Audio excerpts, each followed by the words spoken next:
Hey guys, welcome back to my channel. My name is Bhavna and you are watching Bhavna's Diaries. आज हम लोग बात करने वाले हैं इतने सुंदर लंबे चौड़े बालों के बारे में बालों का ध्यान कैसे रखा जाए, उनका ट्रीटमेंट कैसे करा जाए और घर बैठे ही स्पा ट्रीटमेंट कैसे लिया जाए ताकि आपके बाल रहे हमेशा मजबूत और fridge free, just like this. Video में एंड तक बने रहना क्योंकि एंड में मैं आपको कुछ ऐसे टिप्स दूंगी जो कि बहुत यूजफुल है हेयर फॉल कम करने के लिए और जिसका विजिबल डिफरेंस मैंने खुद देखा है। तो जब बात आती है हेयर ट्रीटमेंट लेने की तो हम काफी टाइम हेयर स्पा में जाते हैं। हेयर स्पा में जाने से प्रॉब्लम एक ही होता है कि हमें बुक करके रखना पड़ता है, बहुत सारा टाइम लगता है और हमें वो कंटिन्यूसली करते रहना पड़ता है अगर हमें अच्छे बाल चाहिए तो। लेकिन आप ये सारी चीजें घर बैठे भी कर सकते हो, वो भी नॉर्मल रूटीन में रह के। बस आपको कुछ चीजें इंक्लूड करनी है और वही चीज अगर आपको जाननी है तो बने रहिए मेरे साथ इस वीडियो में। ओके, सो सबसे ज्यादा इजी करने के लिए मैंने इस प्रोसीजर को दो पार्ट्स में डिवाइड किया है। पहला प्रोसीजर जो ये है जिसमें मैं बताऊंगी कि हेयर स्पा में एक्चुअली होता क्या है जो हम पार्लर में जाके करते हैं, और दूसरा पॉइंट ये है कि मैं ये बताऊंगी कि आपको घर बैठे ही ये सारी चीजें कैसे करते आएगी। समझा? समझ लेना। पहले बात कर लेते हैं हेयर स्पा में हेयर स्पा ट्रीटमेंट होता कैसे है। वैसे तो ये अलग अलग तरीके से होता है बट बेसिक स्टेप्स कुछ होते हैं जो मैं अभी आपको बताती हूँ। पॉइंट नंबर 1 तो आपको देते हैं हॉट ऑयल थेरेपी। अब हॉट ऑयल थेरेपी ही क्यों? एक्चुअली नाम ही थोड़ा सा अलग है बट काम एक ही है। वो आपके सर में गरम तेल डालते हैं। गरम तेल करता क्या है, हम सबको पता है कि जब किसी चीज को गर्मी देते हैं तो वो एक्सपांड होता है। सेम हमारे स्कैल्प के साथ भी होता है, जब हम उसे गर्मी देंगे तो ऑब्वियसली वो एक्सपांड होगा और जब वो एक्सपांड होगा तो ऑयल उसमें अच्छे से पेनिट्रेट होगा। अब ऑयल में वो लेते हैं ऐसे ऑयल जिनमें अच्छे अच्छे बेनिफिट्स हो। सेकेंड चीज वो क्या करता है, आपको हेड मसाज देते हैं। हेड मसाज देने से होता क्या है कि आपके स्कैल्प में वो जो ऑयल है वो डीपली और पेनिट्रेट होता है और जो आपके मसल स्ट्रेन्स है वो रिलैक्स होते हैं सो दैट आपका स्ट्रेस जो है वो थोड़ा बहुत कम हो। तीसरी चीज ये है कि वो आपको देते हैं स्टीमिंग। स्टीमिंग से क्या होता है कि जो भी ऑयल उन्होंने आपके सर में लगाया है वो डीपली पेनिट्रेट और अच्छे से होता है और जितना भी स्कैल्प के ऊपर डर्ट वगैरह होगा वो उठ के आता है सो दैट उसके बाद जब हम उसे रब करेंगे तो वो इजीली निकल जाएगा। लास्ट स्टेप होता है कोई अच्छा सा हेयर मास्क लगाना। अब हेयर मास्क तो गीले बालों में लगा नहीं सकते, इसलिए करते क्या है कि जो बाल आपके ऑलरेडी स्टीमिंग से गीले हुए होते हैं उसे धो दिया जाता है, सुखा दिया जाता है और उसके बाद आपके बालों पे अच्छे से हेयर मास्क लगाया जाता है। अब मोस्ट ऑफ द बेनिफिट्स इस हेयर मास्क में ही होता है जो कि बाद में आपके बालों में सिल्कीनेस और स्मूथनेस के रिजल्ट्स देता है। जो लास्ट चीज है वो होती है स्टाइलिंग और इसी तरीके से आपका हेयर स्पा कंप्लीट होता है। अब मैं आपको बताऊंगी कि यही सारी चीजें आप एज इट इज घर पे कैसे कर सकते हैं, वो भी आपके डेली रूटीन में इंक्लूड करके, सो दैट आपका ज्यादा टाइम भी ना वेस्ट हो और आप घर बैठे ही हेयर स्पा ले सके। तो अभी फाइनली लेट्स गेट स्टार्टेड। जो भी स्टेप्स हेयर स्पा में होता है वो मैं यहाँ मेंशन करूंगी और जो भी स्टेप हम उसके रिप्लेसमेंट में करेंगे वो मैं यहाँ मेंशन करूंगी। ठीक है, स्टार्ट करते हैं। पॉइंट नंबर 1 है हॉट ऑयल थेरेपी। अब हमें क्या करना है, हमें हमारा जो भी ऑयल होता है उसे गर्म करना है। आप पैराशूट ऑयल ले सकते हैं या फिर आप कोई भी दूसरा ऑयल ले सकते हैं, जैसे कि ऑलिव ऑयल, आलमंड ऑयल। आप पैराशूट ऑयल में भी ये सारे ऑयल मिला सकते हैं। तो ऑल एंड ऑल आपको क्या करना है, जो भी ऑयल आपको लेना है वो आपको गरम करना है डबल बॉयलर प्रोसेस में। डायरेक्टली ऑयल को कभी गरम नहीं करते, हमें डबल बॉयलर का प्रोसेस लेके ही अपने ऑयल को गरम करना है। अब हॉट ऑयल थेरेपी लेते टाइम हमें अच्छे से हमारे बालों में चंपी करनी है। इस टाइम पे आप आपके हेयर रिलेटेड जो भी इश्यूज होते हैं उनको फिक्स करने के लिए इसमें एक्स्ट्रा इंग्रेडिएंट्स डाल सकते हैं। फॉर एग्जाम्पल, अगर आपके बालों में डैंड्रफ हो रहा है तो आप इसमें कपूर डाल दीजिए या फिर टी ट्री ऑयल डाल दीजिए या फिर नींबू डाल दीजिए।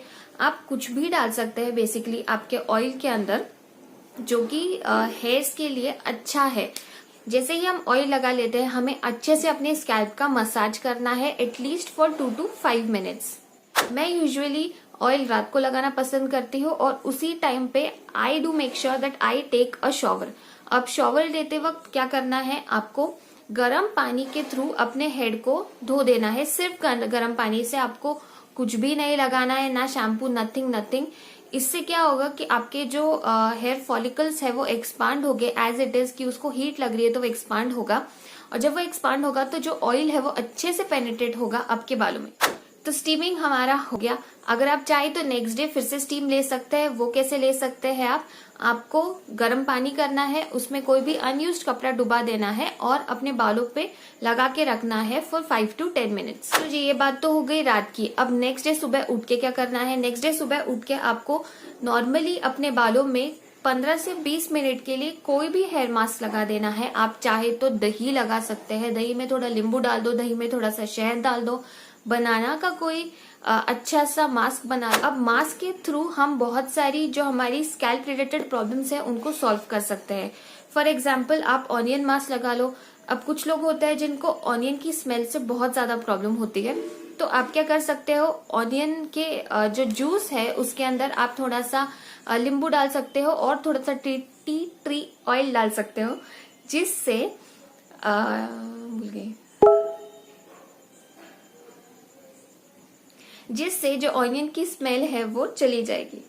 ओके, हमने मास्क लगा लिया। मास्क को आपको सिर्फ 15 से 20 मिनट के लिए रखना है और उसके बाद आपको शॉवर लेना है और आपको आपके बाल अच्छे से धोने हैं। धोने का प्रोसेस बहुत ही ज्यादा इम्पोर्टेंट होता है, क्योंकि इसमें सबसे ज्यादा चांसेस होते हैं ब्रेकेज के, और वो ही हमें मिनिमाइज करना है। बाल धोने के बाद आपको आपके बालों के साथ बिल्कुल भी हार्श नहीं होना है। आपको बालों को धीरे से सिर्फ रब करना है टू मेक श्योर कि जो एक्सेस पानी है उसका वो निकल जाए, और आपको उसे एयर ड्राई होने के लिए छोड़ देना है। And that's it. आपको अगर चाहे तो आप आपके बाल उसके बाद स्ट्रेट कर दो या फिर उसे ऐसे ही रख दो, वो बहुत ही अच्छे लगते। और ये प्रोसेस कंटिन्यू फॉलो करने पर आपको डेफिनेटली बहुत अच्छे फर्क दिखेंगे। अब हम बात करते हैं कैसे हम अपना हेयर फॉल कम कर सकते हैं। अब काफी लोगों को ये प्रॉब्लम होती है कि जब वो तेल लगाते हैं तो उनके बाल बहुत ज्यादा झड़ते हैं। तेल लगाने से शैम्पू करने तक बहुत ही ज्यादा बालों का ब्रेकेज हो जाता है। तो इसमें कहीं ना कोई स्टेप आपसे गलत हो रहा है, इसीलिए आपके ब्रेकेजेस बहुत ज्यादा हो रहे हैं। तो टिप नंबर 1, जब भी आप अपने बालों को कोम करें, मेक श्योर कि आप नीचे से शुरू करें और ऊपर तक कोम करें, जस्ट लाइक दिस। अगर आप इसे ऐसे पकड़ते हैं तो आप नीचे से कोम करिए, यहाँ पे टाइट पकड़ लीजिए एंड देन उसे कोम करिए। टिप नंबर 2, वुडन का कोम यूज कीजिए अगर अवेलेबल हो तो। नहीं अवेलेबल है तो आप नॉर्मल जो प्लास्टिक का कोम है वो भी यूज करो, बट मेक श्योर कि आप उसे रेगुलरली धोते रहे।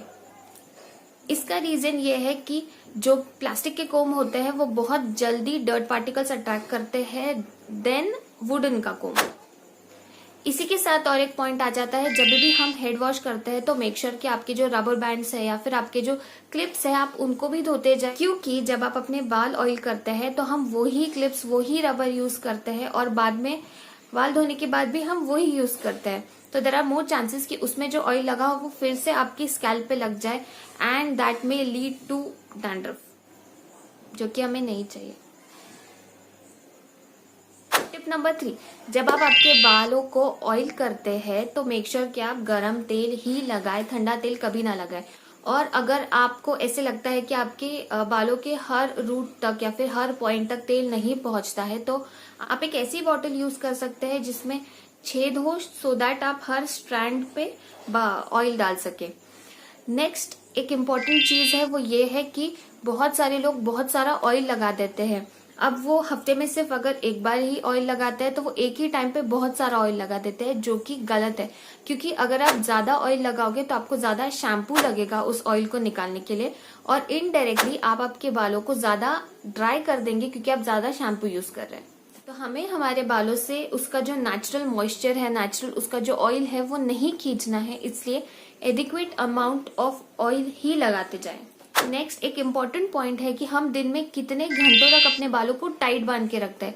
अगर आप अपने बालों को टाइटली बांध के रखेंगे पूरा दिन तो देयर आर मोर चांसेस कि आपके बालों में ज्यादा ब्रेकेज हो। वो क्यों? अब वो इस वजह से कि कंटिन्यूसली अगर आप किसी चीज को खींच रहे हो उसके रूट से, तो ऑब्वियसली उसका रूट जो है वो लूज पड़ जाता है एंड इवेंचुअली आप उसको एक झटके में ही निकाल सकते हो। सो नेक्स्ट टाइम जब आप आपके टैंगल्स रिमूव कर रहे हो तो उस टाइम पे देयर आर मोर चांसेस कि वो ही बाल ब्रेक हो जाए। बात आती है शैम्पू करने की। तो जब हम शैम्पू करते हैं तब बहुत ही ज्यादा बाल हमारे झड़ते हैं। उसे रोकने के लिए आप क्या कर सकते हैं? उसे रोकने के लिए आप जब भी शैम्पू करने जाए उसके पहले अपने बालों में अच्छे से सारे टैंगल्स निकाल ले और उसके बाद ही शैम्पू करने जाए। पॉसिबल है तो आप आपका कोम अपने बाथरूम में ही रख दीजिए, सो दैट जब आप शैम्पू कर लेते हैं उसके बाद भी आप हल्के हाथों से सिर्फ नीचे वाले पोर्शन का जितना भी टैंगल्स है उसे रिमूव करें। उससे फायदा ये होगा कि उसके बाद जो आप कंडीशनर लगाएंगे वो अच्छे से आपके बालों में पेनिट्रेट होगा, क्योंकि कंडीशनर हमेशा हम हमारे बालों के स्ट्रैंड्स में लगाते हैं और स्कैल्प में नहीं। नेक्स्ट चीज, बहुत सारे लोग क्या करते हैं कि वो जो भी अपना कंडीशनर होता है वो पूरा की पूरा लेके ऐसे मसाज करते हैं। ये बहुत ही गलत है, क्योंकि जो कंडीशनर होता है वो सिर्फ आपके इस पार्ट और इस पार्ट पे लगता है, जो बीच के स्ट्रैंड्स होते हैं उस पे कंडीशनर नहीं लगता है। इवेंचुअली हमारे बाल स्मूथ नहीं लगते हैं। तो उसके लिए हम क्या कर सकते हैं, आपको क्या करना है, जो कंडीशनर होता है वो आपके हाथों के बीच में लेना है, उसे अच्छे से रब करना है और उसके बाद आपको इस तरीके से अपने बालों में उसे लगाना है।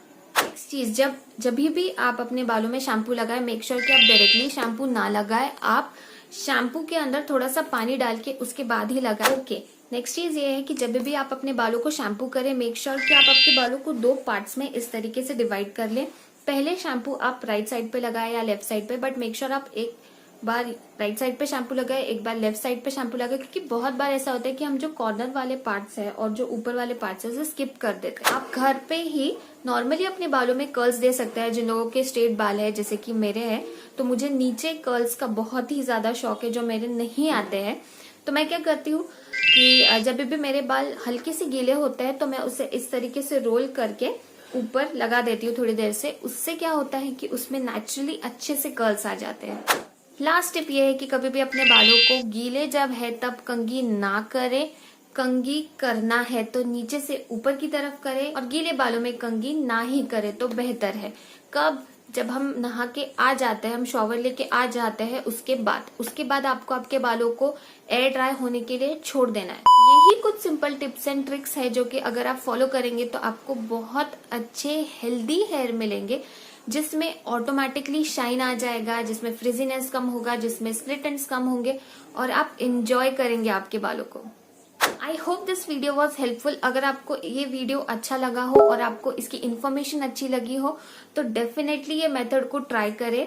आप जितने भी बार अपने बाल धोते हैं हफ्ते में, आप इसे एटलीस्ट एक बार तो ट्राई कर ही सकते हैं। एटलीस्ट वो मास्क वाला पार्ट आप एक बार ट्राई कर सकते हैं। बाकी टाइम तो आप आपका नॉर्मल रूटीन में सिर्फ गर्म तेल ही यूज करना है तो वो यूज कर सकते हैं। ऑल्सो अगर आपने ये चीज यूज की और आपको इसके बेनिफिट्स दिखे तो प्लीज कम बैक और एक कमेंट जरूर कर देना, ताकि जो अगले व्यूअर्स है जो ये वीडियो देखे उन्हें भी इस पर्टिकुलर प्रोसेस की इम्पोर्टेंस और इफेक्टिवनेस समझ में आए। So that is it for today's video. अगर आपको ये वीडियो अच्छा लगा है then do not forget to give this video a big thumbs up. Comment down what other videos you want me to do and I will be happy to do them for you all. और अगर आप ये video देख रहे हैं और आपने अब तक सब्सक्राइब नहीं किया है तो प्लीज जाके सब्सक्राइब कर दीजिए और वो छोटा सा बेल आइकन है उसे भी दबा दीजिए, ताकि अगले जो वीडियोस मैं डालूं उसका नोटिफिकेशन आपको तुरंत आ जाए। That is it. Stay blissful and stay happy. Bye guys.